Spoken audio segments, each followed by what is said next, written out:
Today, we're excited to welcome Vjosa Çerkini, the Women's Voices Now Liaison Officer for Europe. In this role, she facilitates communication and collaboration between organizations, film festivals, individuals, and foundations in Europe and with Women's Voices Now.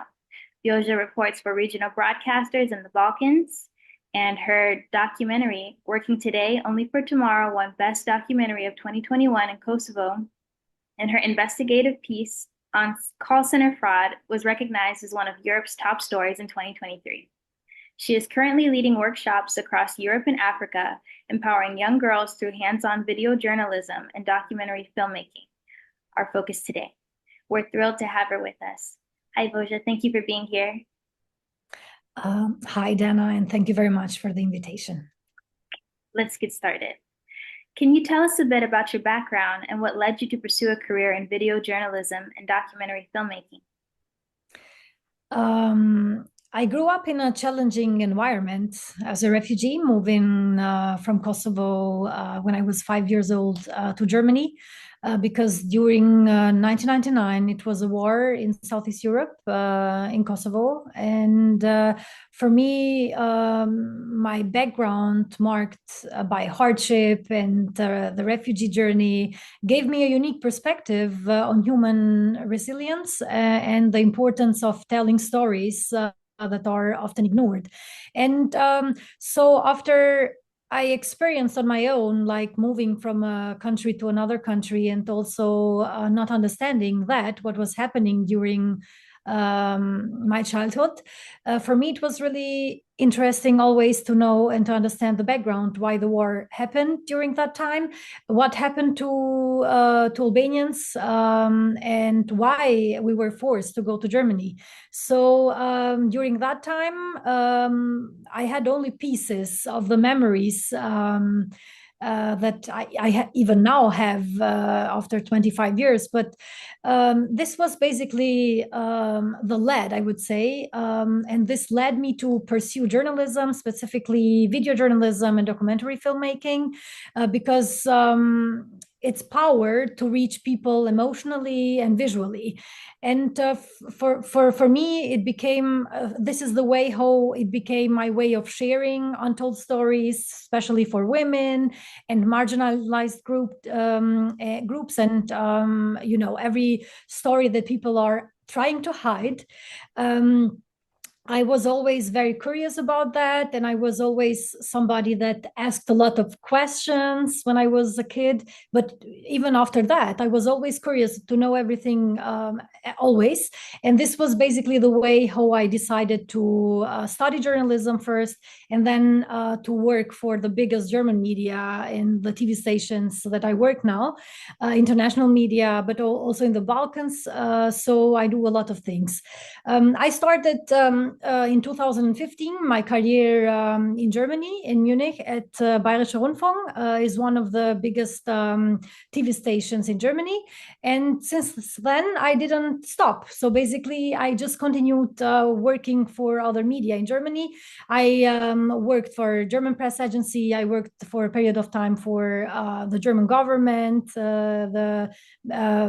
of course, media office. And, I worked for so many media in Germany. And now I'm just realizing and I'm realizing my dream. I just combined investigation, truth, facts, with my knowledge about camera and editing and all this stuff. And nowadays I do everything on my own. I film, I edit, I do interviews, I have a whole equipment, and basically I just reach people in different countries and through different languages and different stories from different countries, people around the world.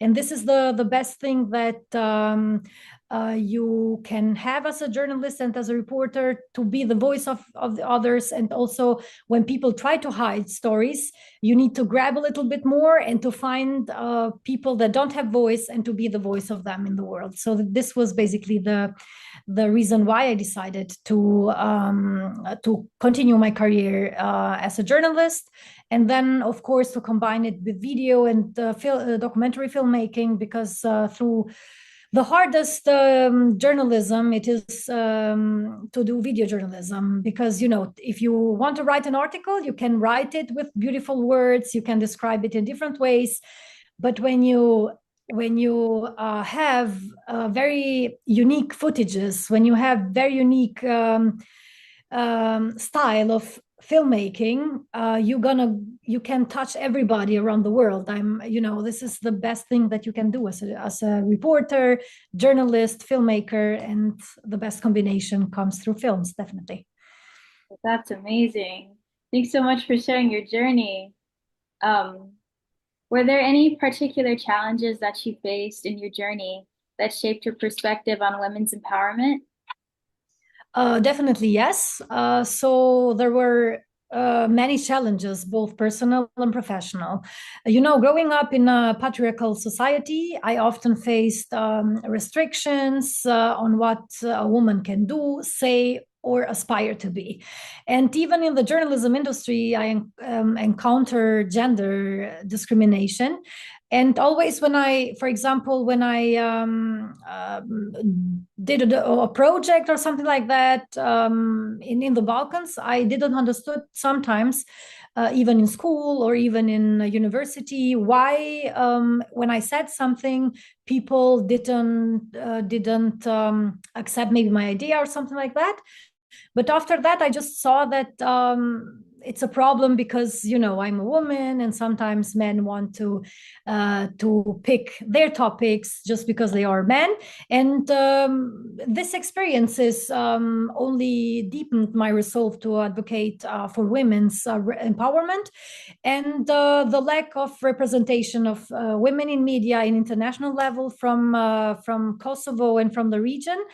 I think this made me a hardworking journalist and also lady, in order to tell people in Western countries that even I'm a young girl coming from Kosovo and from a very hard background, and we just had a very hard time since I was a kid. For that reason, I had always to deal with a lot of difficulties, prejudice, and also financial difficulties, just because I come from a small country, just because I have always to prove people that even coming from a not very well developed country, I can be a good journalist, I can be a good documentary filmmaker. And dealing always with that, I just didn't stop always looking for new opportunities. And I think Germany gave me the chance, and they knew my capacity. And since then, I'm working with the biggest media in Germany, and also working with different media even in US, but in also Balkans, and I'm everywhere now. So I just got a lot of energy from all these difficulties and struggles that I faced through during my journey. And now I'm doing I'm doing this network and all these activities around the world in order to empower girls and women through through filmmaking and journalism, because I never had that, and I want to change that. For that reason, I'm always working so much and being everywhere, basically. Thank you so much for sharing. Your insights on the challenges you face really highlight the importance of resilience, and it's very encouraging to see how these challenges, how you turn these challenges into a drive for empowerment. So, can you please tell me how you got involved with Women's Voices now, and how you came into the role as our European Liaison Officer?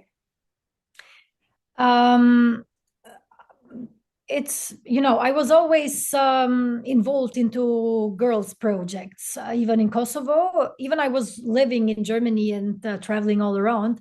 I always was part of different projects, the projects that were related to women and young girls. So I heard about Women Voices many years ago through a project that we had in Kosovo and Pristina. And I just got the opportunity to learn more about films. And my first film that I realized in 2020, it was about an investigation that was about middle-aged women in black market in Kosovo. And after I got the award in 2021 for the best documentary of the year in Kosovo, then the documentary was nominated in several countries in Europe, and then it was also part of Women Voices now at the category of best short documentary of the year. And so after that, I was in contact with the director of Women Voices now, because I donated a lot my awards money to the girls in LA, and I'm still doing that each year when I get awards. So basically, I did even last year that I got an award 3 days ago, so I'm gonna give it as a donation again for the girls of Girls Voices in LA, but also around the world. So basically, every award that I'm getting, the money I'm donating for the girls. So I'm giving back to empower other girls through my success and through my work that I'm doing. And I started to be also more active last year regarding filmmaking and women in film industry. And I was just doing all the time different films in Europe. For example, I produced only this year 3 documentaries from all around Europe, from Italy, Slovenia, Romania, Kosovo, Albania, so from different countries. And for that reason, I was talking to Heidi because I developed my personal mentorship program about filmmaking and journalism, video journalism for girls. And I offered this opportunity for free for girls in my country, in Kosovo. But at the same time, I was looking for opportunities in Germany and in other countries in order to achieve more girls and to train them, and to give them advices where they can find their way into journalism and also filmmaking. And then I was in a call with Heidi, and we spoke about the next donation. And then I explained to her that I'm doing this kind of workshops. And then she said, "Okay, Vjosa, we can offer you the role of the European representative of Women Voices or Girls Voices."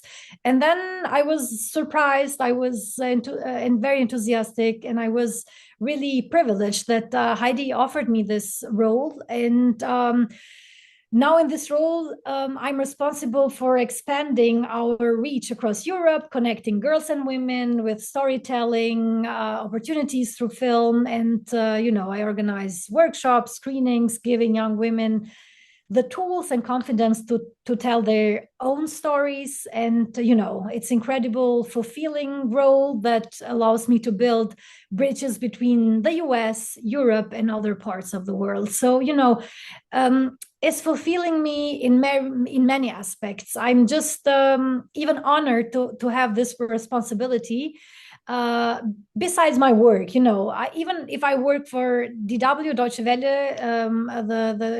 in an international broadcaster in Germany, and I work also for MDR and other media, this thing what I'm doing for women and girls is fulfilling me definitely very much. And I'm really, really happy that I have this role now, and I will definitely continue to do that, and to see how we can build bridges and how we can give the opportunities also other women and girls especially to be more into film industry, but also video journalism. That's amazing connection. And it's very clear that you're dedicated to making a difference. And thank you so much for your generosity and contributions. What inspired you to bring the program to young girls, particularly in Europe and Africa?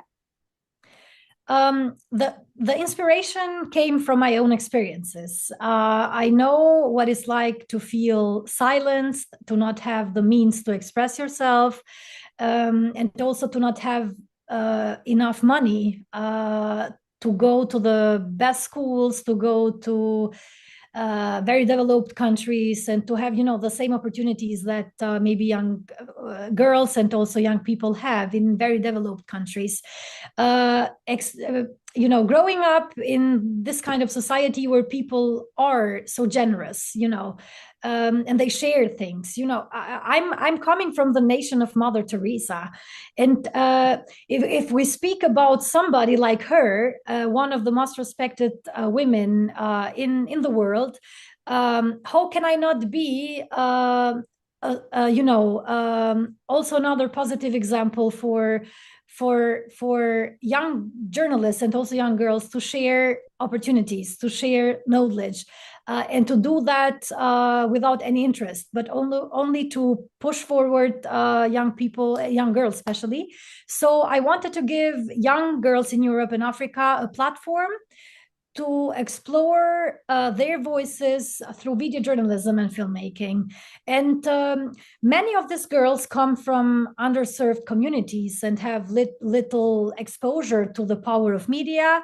And bringing, these workshops to them is my way of giving them the tools to take control of their narratives and become agents of change in their own lives and societies. This is basically everything what I want to do, and what kind of opportunities I want to give to other girls to make changes.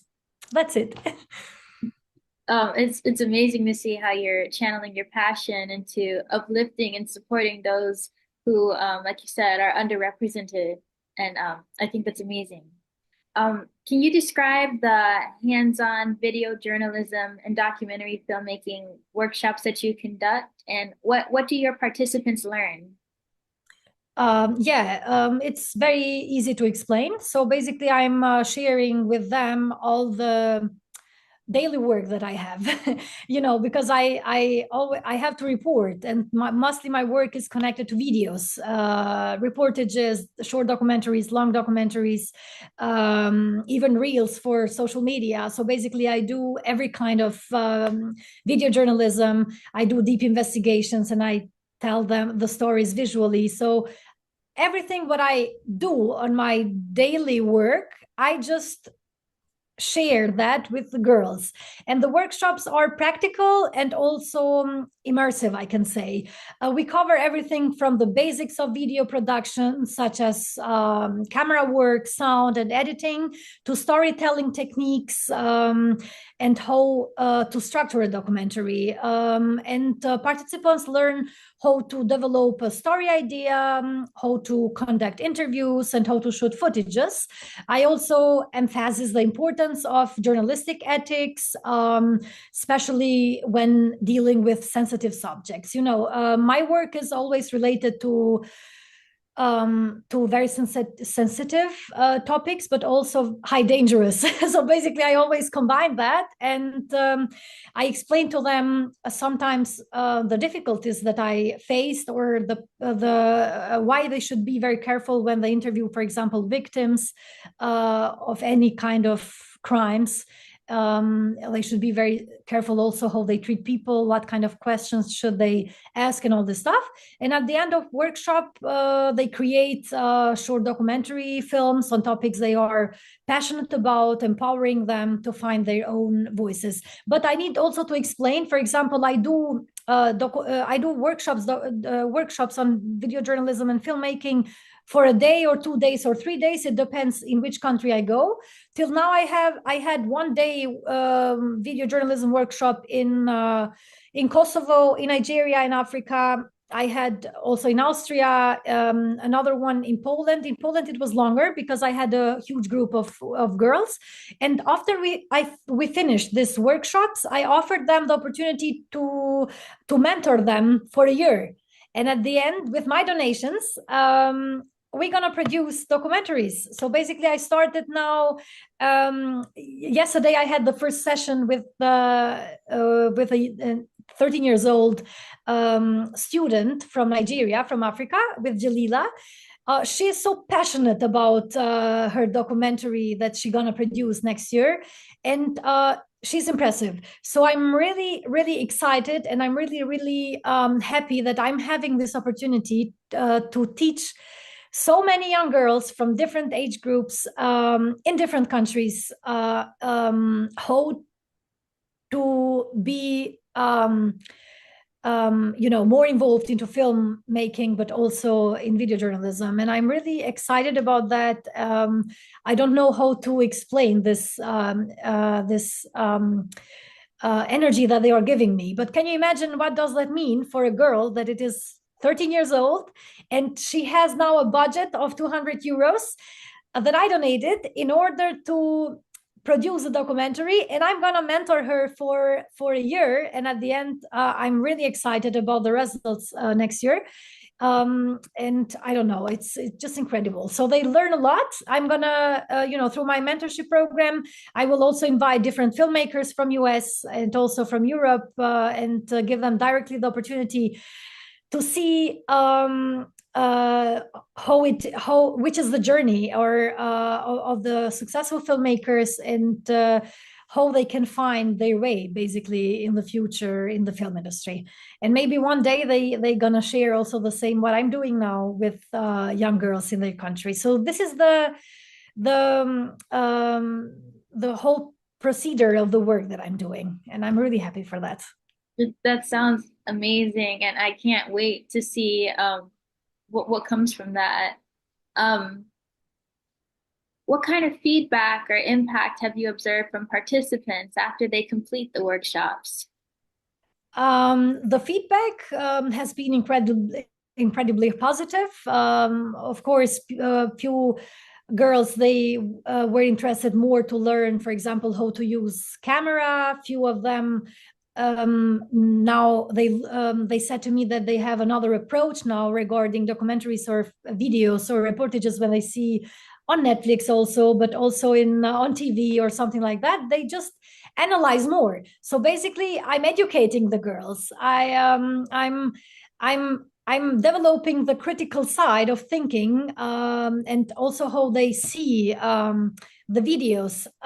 It's a little bit different. So basically, they are very well prepared for the future, and I'm really happy for that. So many participants express how these workshops have transformed their perspectives, not just about filmmaking, but also about themselves. They gain confidence, and for some, it is the first time they've ever had an opportunity to express their own thoughts in such a creative way.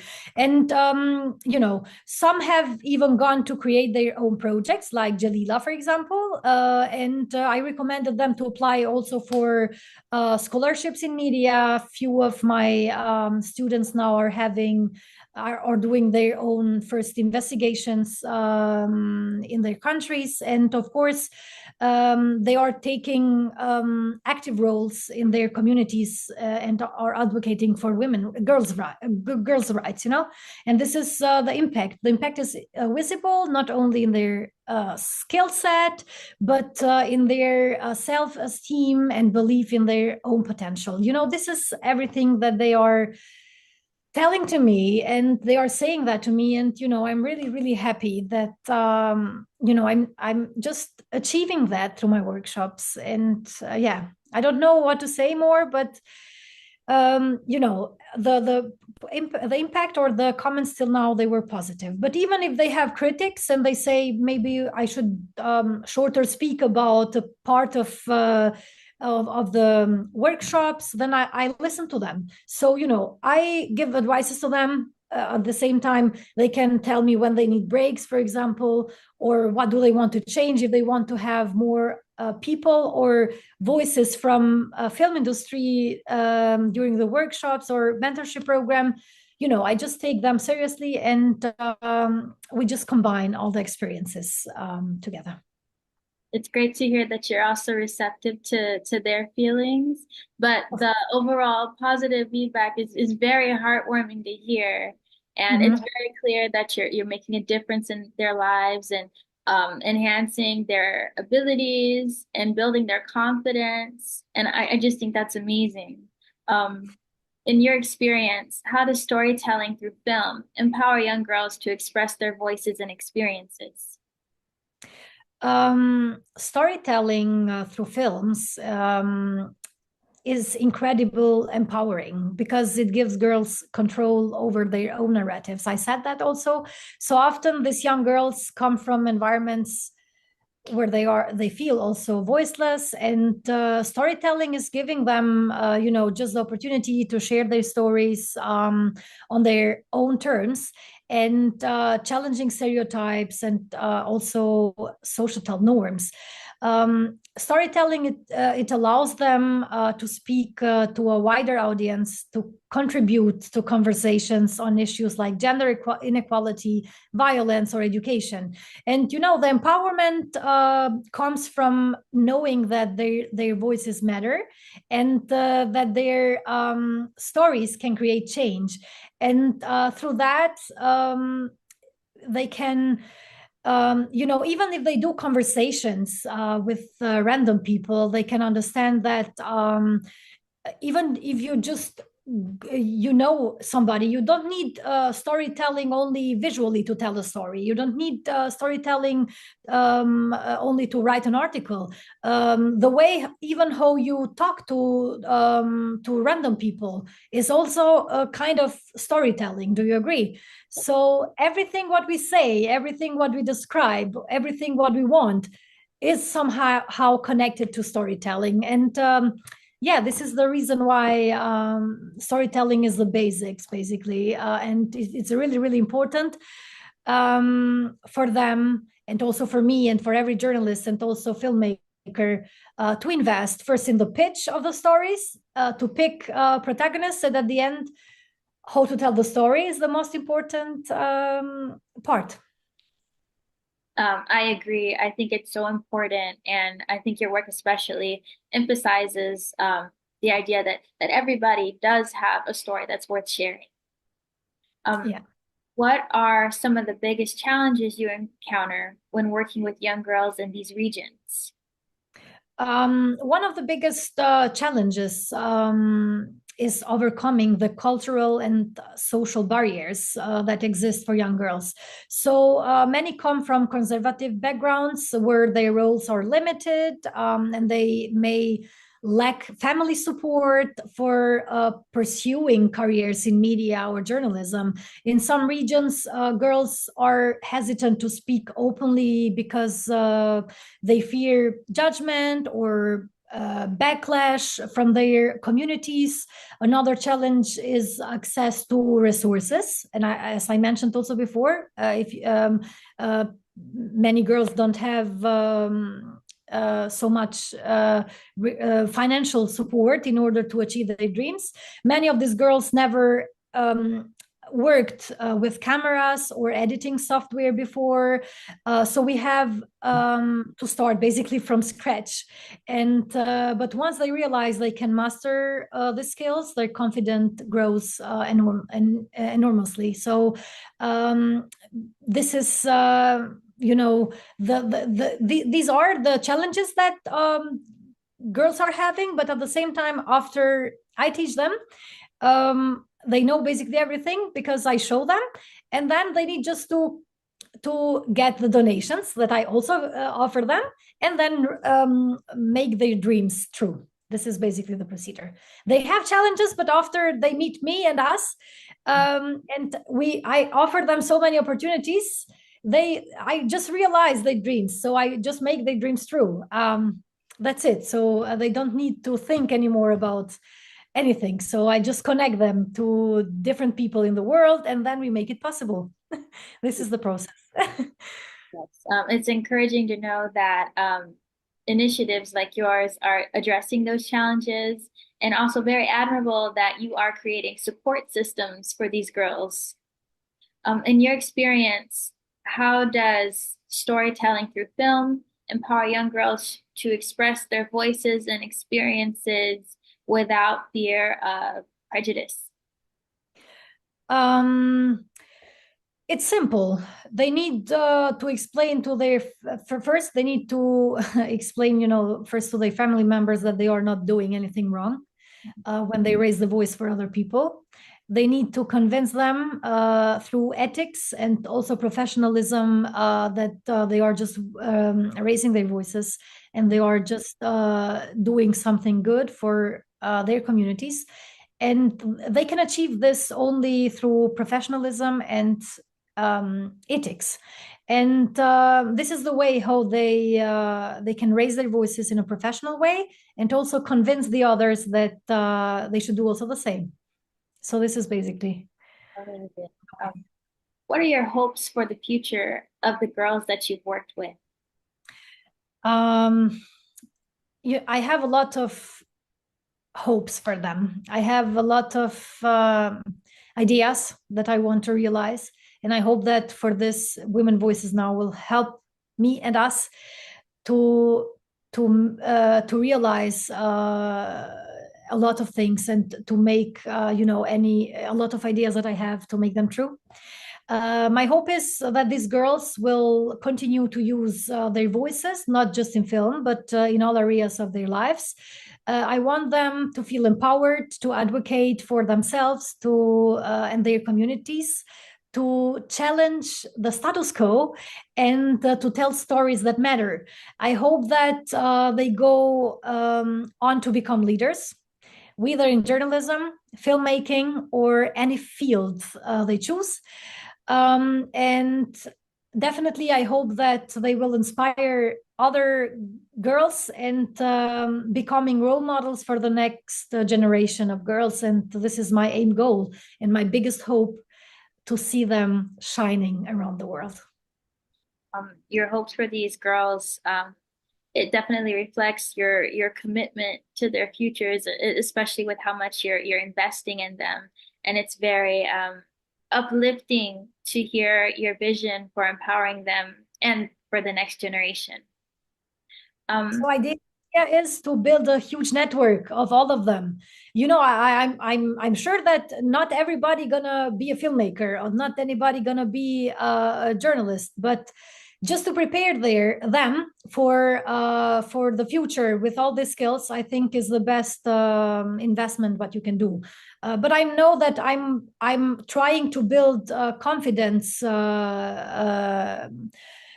And I want to build to strengthen their confidence in order to become leaders. And if they continue in this way, they can involve also other girls and also make difference in different countries. I think I definitely see that happening, and it's amazing. So I want to congratulate you on winning the Best Green Journalism Award for Invisible Killer. Can you share what inspired you to create this documentary and what message you hope that it expresses? Thank you very much, Dana.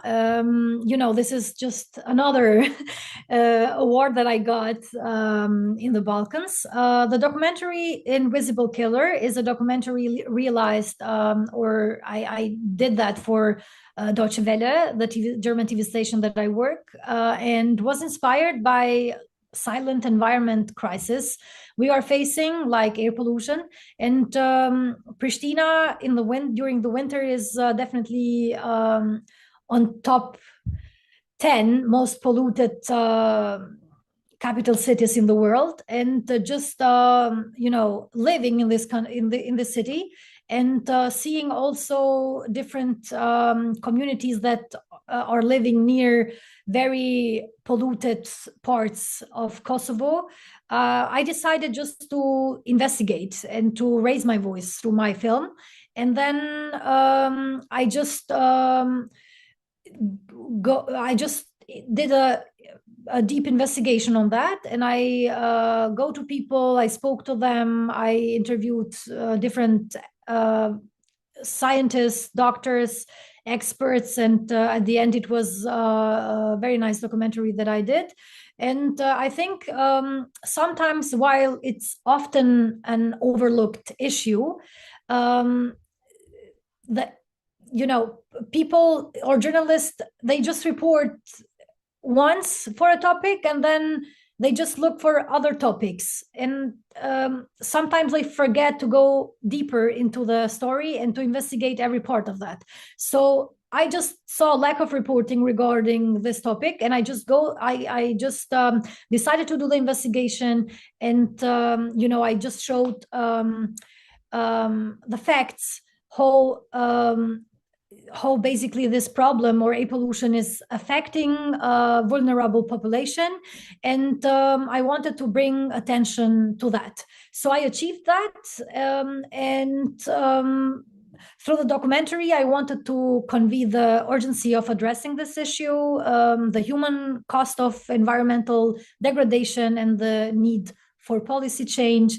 And the message is clear: we must act now to protect both people and the planet. And I'm really sensitive when it comes to environmental topics. And definitely, I will raise my voice, and I'm going to produce more and more and more documentaries in order to make people aware that this is not okay when we just destroy the planet, but also when we not go deeper into stories to raise our voices and to inform people about the consequences and everything. Yes, I agree. The message that you're aiming to convey is very crucial for raising awareness on that topic. I also feel very strongly about it, and it speaks volumes about your dedication to important issues. And I think that it further emphasizes how great of a role model you are for the girls in your program. Thank you very much. My last question is, what advice would you give to young girls who aspire to enter fields of journalism or filmmaking? So my advice is simple. I just say to them, don't be afraid to tell your story. The world needs more diverse voices, and your perspective is definitely necessary.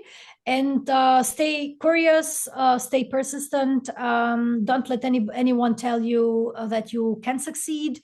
Journalism and filmmaking can be tough industries, and they are basically, but they are also incredibly rewarding. Learn as much as you can, seek mentors, never stop learning more or improving your skills. And most importantly, remember that your voice can make a difference. So use it to create the change you want to see in your country, in your planet, in your region, and everywhere. So this is basically the advice that I can give to any girl. And I don't know who is watching now the whole interview. So please, if you see in this interview and you are interested into filmmaking and video journalism, don't hesitate to contact me under my name, Vjosa Çerkini, on any platform. And I would love to give everybody the opportunity to learn more about video journalism and filmmaking. Thank you so much, Vjosa. Your advice is invaluable, and what you're doing is absolutely amazing. Thank you for sharing your inspiring journey with us today and your insights. The work you're doing is truly impactful and truly changing lives. Again, if anybody would like to follow Vjosa's journey or apply for her workshops, her Instagram is Vjosa Çerkini. I will be adding it in the description box below. So thank you again, Vjosa, for joining us. Thank you very much also, Dana, for giving me the opportunity to share everything what I'm doing with young girls, with the others, and maybe somebody can be also interested. So thank you very much. It was a pleasure to speak about girls, filmmaking, and video journalism.